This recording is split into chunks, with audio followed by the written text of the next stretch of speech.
Todos hemos visto o hemos escuchado por lo menos cuando una persona sufre un infarto. Esas ocasiones cuando la persona comienza a tener un dolor muy grave en el pecho, que puede irradiarse hacia su brazo izquierdo o hacia la mandíbula. ¿Quieres saber por qué es lo que pasa esto? Quédate viendo este video.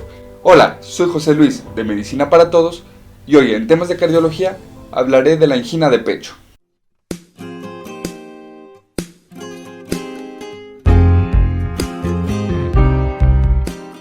Al principio del video mencioné infarto entre comillas debido a que este tipo de dolor no siempre es a causa de un infarto como tal, sino que también puede ser producto de otro fenómeno conocido como isquemia. El infarto y la isquemia son relativamente parecidos pero con una gran diferencia. Ambos son producto de una obstrucción del flujo sanguíneo hacia el tejido, en este caso hacia el corazón. Sin embargo, el infarto va a producir que este tejido cardíaco muera y la isquemia no.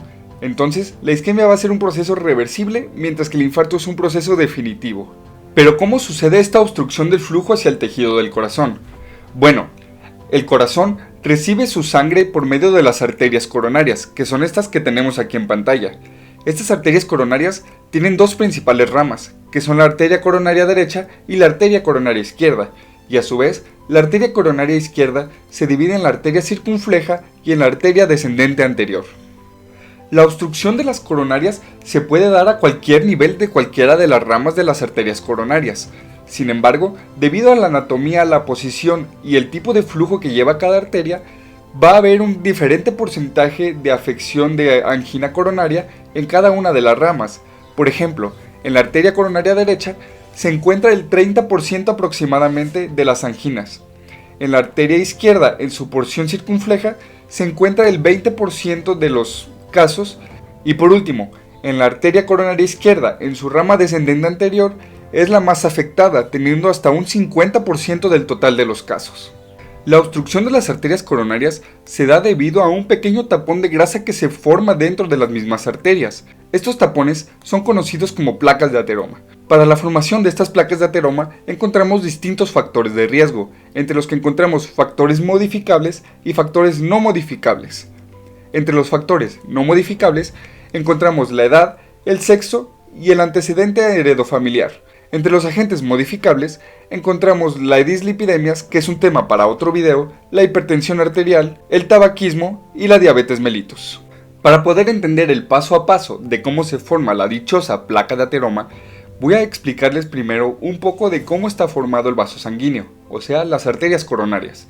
Imaginando que tenemos un simple vaso de agua, en donde la parte que está en contacto con el agua es la parte de adentro del vaso sanguíneo y la parte con la que tú tomas el vaso de agua es la parte más externa del vaso sanguíneo, vamos a encontrar primero el endotelio, que sería el que está en contacto con el agua.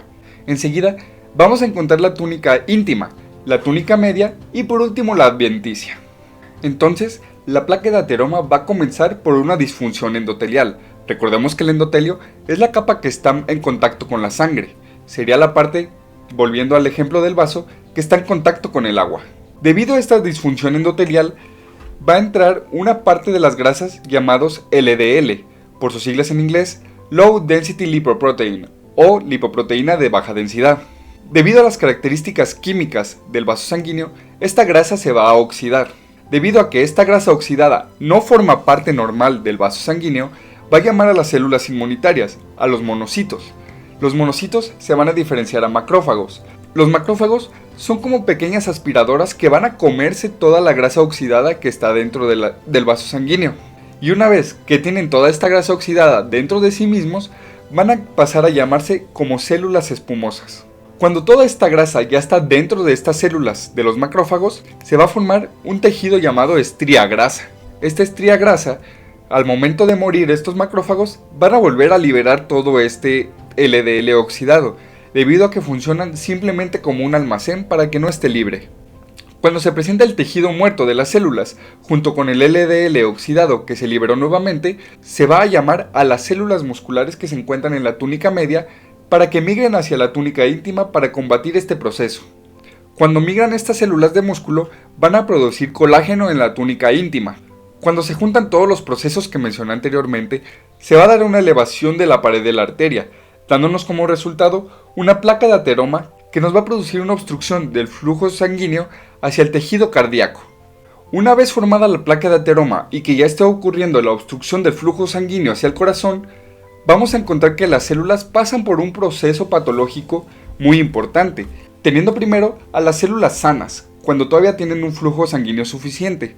Enseguida, una vez formada la obstrucción, se va a dar lo que se conoce como miocardio aturdido. Ya comienza a resentir un poco la falta de oxígeno de la sangre.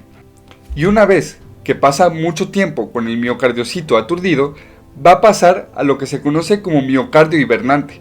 El miocardio hibernante, al igual que un oso, disminuye todas sus funciones vitales hasta lo más mínimo para poder sobrevivir con la mínima energía que se está recibiendo. Estos últimos dos procesos, el miocardio aturdido y el miocardio hibernante, aún se conocen como isquemia. Recordemos que la isquemia es el proceso en donde el tejido aún no muere. Y por último y desafortunadamente, una vez que el miocardio hibernante se queda completamente sin energías a pesar de estar hibernando, se va a conocer como tejido necrótico, que es cuando el tejido ya está completamente muerto. Cuando el corazón comienza a quedarse sin oxígeno, es cuando comienza el proceso del dolor anginoso, que es el que mencionamos en la introducción de este video.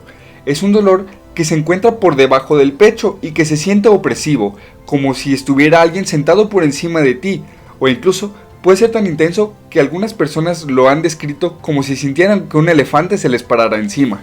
Este dolor regularmente suele ser progresivo, o sea, comienza siendo un dolor bastante leve y comienza a hacerse mayor y mayor hasta el punto que es completamente insoportable. Y por lo general, este tipo de dolor puede moverse o irradiarse hacia el brazo izquierdo y hacia la mandíbula y el hombro principalmente. Sin embargo, también se han descrito casos en los que este dolor se puede irradiar hacia el estómago o hacia la cabeza completamente. Por último, y para finalizar el video, debemos tener en consideración que existen dos tipos de placas de ateroma, las estables y las inestables. Estas se van a diferenciar estructuralmente la una de la otra, teniendo que las placas estables tienen un núcleo, que es la parte que mencionamos anteriormente, en donde las células mueren y dejan el LDL oxidado libre nuevamente, bastante pequeña, y la capa fibrosa que se genera posteriormente es bastante gruesa y bastante más resistente. Por contrario, la placa inestable va a tener un núcleo bastante más grande y una capa fibrosa bastante delgada y débil, lo que nos puede generar una ruptura de esta capa fibrosa que nos va a liberar todo el núcleo y nos va a producir una serie de eventos que vamos a conocer como síndrome coronario agudo, pero ese es tema para el próximo video. Esto ha sido todo por el video de hoy. ¿Te quedó alguna duda? Déjala en los comentarios. Recuerda que esto no es todo lo que vamos a revisar de este tema, ya que aún tenemos que ver las características más específicas tanto de la placa inestable como de la placa estable, que son el síndrome coronario agudo y el síndrome coronario crónico, pero son temas que tocaré más adelante. Y si ves esto en el futuro, te dejaré en la descripción y en las etiquetas de aquí arriba el link para que vayas a ver esos videos si estás interesado. Si te gustó el video, por favor déjame un gran like y no dudes en compartirlo a alguien que le pueda ser de interés el tema. Yo soy José Luis de Medicina para Todos y nos vemos.